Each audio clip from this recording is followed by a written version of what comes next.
बिस्मिल्लाहिर्रहमानिर्रहीम। अस्सलाम वालेकुम डियर ऑडियंस, कैसे हैं आप सब लोग। आज का जो मेरा टॉपिक है वो फैमिली कोर्ट की प्रोसीडिंग पे है। सबसे पहले मैं आपको बताऊंगी कि फैमिली कोर्ट की प्रोसीडिंग के लिए किस किस दावे के लिए क्या क्या डॉक्यूमेंट्स चाहिए होंगे। ख़र्चा नानो नफ़का नाबालगान के लिए या ख़र्चा नानो नफ़का मुदैया व नाबालगान के लिए आपको डॉक्यूमेंट्स क्या क्या ज़रूरत होंगी। सबसे पहले तो आपको शनाख्ती कार्ड की ज़रूरत होगी, मुदैया की बच्चों की बेफाम की ज़रूरत होगी, निकाह नामे की ज़रूरत होगी। उसके अलावा डिफेंडेंट यानी मुद्दा है मतलब बच्चों के वालिद के फ़ाइनेंशियल स्टेटस का सबूत और जायदाद का सबूत, जायदाद के डॉक्यूमेंट्स वगैरह इसकी ज़रूरत होगी ख़र्चा नानो नफ़का नाबालगान के केस में। अब मैं आती हूँ हक़ुल महर के केस में कि वहाँ हक़ुल महर के केस में आपको किस किस चीज़ की ज़रूरत है। हक़ुल महर के केस में शनाख्ती कार्ड होगा मुदैया का, निकाह नामा माबैन फ़रीक़ैन मियाँ बीवी के दरमियान जो निकाह नामा है उसकी कॉपी, निकाह नामे के कॉलम नंबर 13 से लेके कॉलम नंबर 17 तक जो मेंशन किया जाता है निकाह नामा वो ज़रूरी होता है दावे में लिखने के लिए। जायदाद का सबूत, जायदाद के कागजात, इससे मुराद जायदाद के कागजात है। निकाह नामे में 3 तरह के हक़ुल महर लिखे जाते हैं। रकम की सूरत में भी लिखा जाता है, तलाई ज़ेवरात यानी सोने की सूरत में लिखा जाता है कि कितने तोले सोना तलाई ज़ेवरात लिखा गया है निकाह नामे में। उसके अलावा ज़मीन या जायदाद की सूरत में लिखा जाता है, कौन सी ज़मीन किस जगह और किस खेवट में किस खतूनी में निकाह नामे में मेंशन है। उस जगह के कागजात मतलब उस जगह की रजिस्ट्री या इंतकाल वगैरह जो दावे में मेंशन करनी है उसकी ज़रूरत होगी और वो किसके कब्ज़े में है ये ज़रूरत होगी। अब मैं आती हूँ ख़र्चा नानो नफ़का नाबालगान या ख़र्चा नानो नफ़का मुदैया के साथ एक और ख़र्चा अक्सर दायर होता है, वो है ख़र्चा दिलापाने, ख़र्चा ज़चकी वगैरह। तो ख़र्चा दावा दिलापाने, ख़र्चा ज़चकी वगैरह में जो अगर मुदैया की कोई डिलीवरी वगैरह हुई है और बच्चा पैदा हुआ है तो उस दौरान अगर वालिदैन ने ख़र्चा किया है तो उसके लिए हमें चाहिए होगा हॉस्पिटल के अखराजात की स्लिप्स वगैरह। हॉस्पिटल के अखराजात के जितने भी सबूत होंगे दावे के सबूत के लिए वो आप प्रोवाइड करेंगे।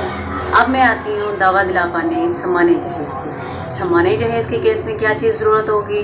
समाने जहेज़ के केस में मुदैया की शनाख्ती कार्ड की कॉपी, मुदैया जो केस कर रही है, जो दावा कर रही है उसकी शनाख्ती कार्ड की कॉपी। उसके अलावा समाने जहेज़ की रसीदात, उसमें फ़र्नीचर की रसीदात, बर्तन वगैरह, कपड़ों, इलेक्ट्रिक सामान की रसीदात वगैरह, तलाई ज़ेवरात की रसीदात, तलाई ज़ेवरात से मुराद सोने वगैरह की रसीदात। रसीदात के साथ साथ समाने जहेज़ की जो लिस्ट है वो मुदैया ख़ुद तैयार करके देगी। ज़रूरी तो ये होना चाहिए कि जब शादी होती है, समाने जहेज़ जब शोहर के घर जाता है तो वालिदैन जो है लिस्ट बनाएं और उस पर सिग्नेचर शोहर के भी करवाएं, उसके वालिद के भी करवाएं और फिर अपने पास वो सबूत के तौर पर रखें। कोर्ट लिस्ट समाने जहेज़ जो पहले से तैयार करदा होती है, बवक्त शादी तैयार करदा होती है, उसे प्रिजम्पशन ऑफ ट्रुथ हासिल होती है और 100% कोर्ट उस समाने जहेज़ को पे करती है। तो ये तो थी सारा प्रोसीजर था या सारे डॉक्यूमेंट्स थे जो चाहिए होते हैं दावा दायर करने के लिए मुदैया को। अब मैं आपको फैमिली कोर्ट की, सिविल कोर्ट, फैमिली कोर्ट की प्रोसीडिंग के बारे में बताऊंगी कि दावा किस तरह से फैमिली कोर्ट प्रोसीड करती है। सबसे पहले दावा दायर होता है। दावा दायर होने के बाद तलबी का प्रोसेस मुकम्मल होता है। तलबी का प्रोसेस 3 तरह से मुकम्मल होता है। एक लिफाफा रजिस्ट्री, AD, TCS और उसके अलावा अखबार इश्तिहार। अखबार इश्तिहार होने के बाद अगर फिर भी डिफेंडेंट मुद्दा है मतलब जो मुखालिफ पार्टी है वो हाजिर ना हो तो एक बयान हल्फी देना होता है मुदैया ने दुरुस्त पते के लिए कि मुद्दा का पता दुरुस्त है।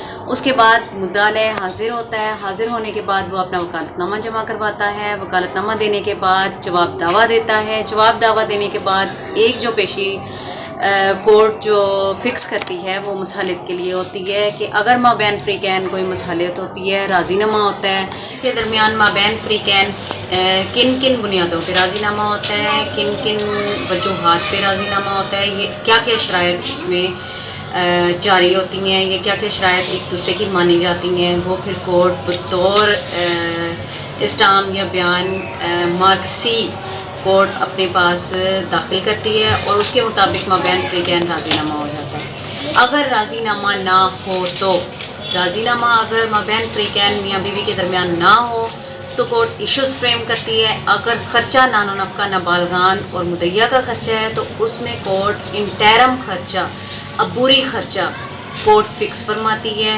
جو کیس کے فیصلے تک ضروری ہوتا ہے۔ اس دوران اگر مدعیہ اور نابالغان کا خرچہ اگر مدعا علیہ جمع نہیں کرواتا تو کورٹ 17A کے تحت خرچہ ڈگری کر دیتی ہے، فائنل خرچہ ڈگری کر دیتی ہے۔ اس کے بعد شہادتیں شروع ہو جاتی ہیں جس میں ایویڈنس ہوتی ہے پہلے مدعیہ کی، مدعیہ اپنی ایویڈنس ریکارڈ ہے، بیان حلفی جمع کرواتی ہے، اس کے بعد کراس ہوتا ہے، اس پہ کراس ایگزامن جرا ہوتی ہے، سوال جواب ہوتے ہیں، مخالف وکیل سوال جواب کرتا ہے مدعیہ کے گواہوں پر مدعیہ پر۔ اس کے بعد شہادت کا ایک مرحلہ اور بھی ہے جس میں دستاویزی ثبوت دیے جاتے ہیں، جیسے نان و نفقہ نابالغان میں دستاویزی ثبوت کیا کیا دینا ہے، اور سمان جہیز کے کیس میں دستاویزی کیا کیا ثبوت دینے ہیں، حق المہر کے کیس میں کون کون سے دستاویز چاہیے، وہ سارے مدعیہ اپنے دعوے کو ثابت کرنے کے لیے دستاویز کورٹ میں جمع کرواتی ہے۔ جس طرح سے شہادت مدعیہ ہوئی ہے اسی طرح سے شہادت مدعا علیہ ہوتی ہے۔ مدعا علیہ اپنی شہادت پیش کرتا ہے، شوہر جو مدعیہ کا شوہر یا بچوں کا والد شہادت پیش کرتا ہے، اس کے گواہوں پر جرا ہوتی ہے، وہ بھی بیان حلفی جمع کرواتا ہے۔ اس کے بعد وہ بھی دستاویز اپنے حق میں پروف کرنے کے لیے دستاویز دیتا ہے۔ بعد بحث اخیر ہوتی ہے جو مدعیہ کے وکیل اور مدعا علیہ کے وکیل نے بحث کرنی ہوتی ہے۔ بحث اخیر کے بعد کورٹ فیصلہ ڈگری فرماتی ہے مدعیہ کے حق میں یا مدعیہ کے خلاف، یا ڈیفینڈنٹ کے حق میں یا ڈیفینڈنٹ کے خلاف۔ امید ہے میری آپ کو یہ چھوٹی سی کاوش اچھی لگی ہوگی، میں نے ایک ٹاپک پہ اچھے طریقے سے آپ کو سمجھا دیا ہوگا۔ اگر میری ویڈیو آپ کو پسند آتی ہے، اچھی لگتی ہے تو لائک، کمنٹس اور سبسکرائب ضرور کریں۔ اللہ حافظ۔